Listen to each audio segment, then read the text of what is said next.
അസ്സലാമു അലൈക്കും. സമസ്തയുടെ 100-ാം വാർഷികം നടക്കുന്ന കാസർഗോഡ് കുണിയയിലെ കാഴ്ചകളാണ് നമ്മൾ കാണുന്നത്. അസ്സലാമു അലൈക്കും. കാസർഗോഡ് കുണിയയിലെ എക്സ്പോ നഗരിയാണ് നിങ്ങൾ കാണുന്നത്. ഇവിടെ എക്സ്പോ നടക്കാനുള്ള പന്തലും അതുപോലെ സ്റ്റേജും എല്ലാം തയ്യാറാക്കുന്ന പ്രകൃതിയിലാണ് സംഘാടക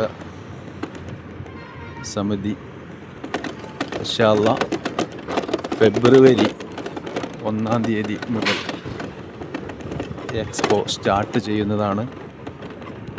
ആദ്യ ദിവസങ്ങളിൽ സ്ത്രീകൾക്കും തുടർന്നുള്ള ദിവസങ്ങളിൽ പൊതുവായിട്ടുള്ള ജനറൽ കാറ്റഗറി ആണ് വെച്ചിട്ടുള്ളത്. ഇൻഷാ അല്ലാഹ് എക്സ്പോ നടക്കാനുള്ള ടെൻറ്റുകളും കാര്യങ്ങളും ഇതിൻ്റെ മെഷർമെൻറ്റ് നോക്കിയിട്ട്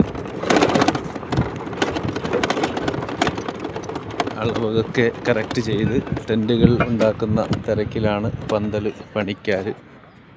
ഇൻഷാ അല്ലാഹ് നമ്മുടെ നാട് അള്ളാഹുവിൻ്റെ അപാരമായ അനുഗ്രഹത്താൽ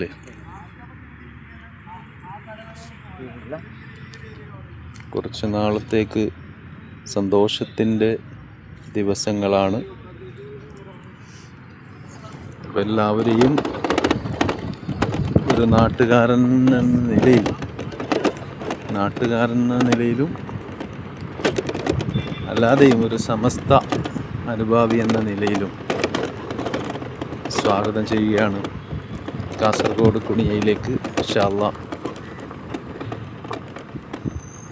കേരളത്തിൻ്റെ നാനാദിക്കുകളിൽ നിന്ന്, ലോകത്തിൻ്റെ നാനാഭാഗത്ത് നിന്ന് കുണിയയിലേക്ക് ആൾക്കാർ ഒഴുകി എത്താൻ പോവുകയാണ്. ദിവസങ്ങൾ മാത്രം ബാക്കി. ഇൻഷാ അല്ലാഹ് 5 ഏക്കറോളം വരുന്ന സ്ഥലത്ത് ബഹുമാനപ്പെട്ട കുണിയ ഇബ്രാഹിം ഹാജിയുടെയും ബന്ധപ്പെട്ട നാട്ടുകാരുടെയൊക്കെ സ്ഥലം യോജിപ്പിച്ച് 5 ഏക്കറിൽ കൂടുതൽ സ്ഥലം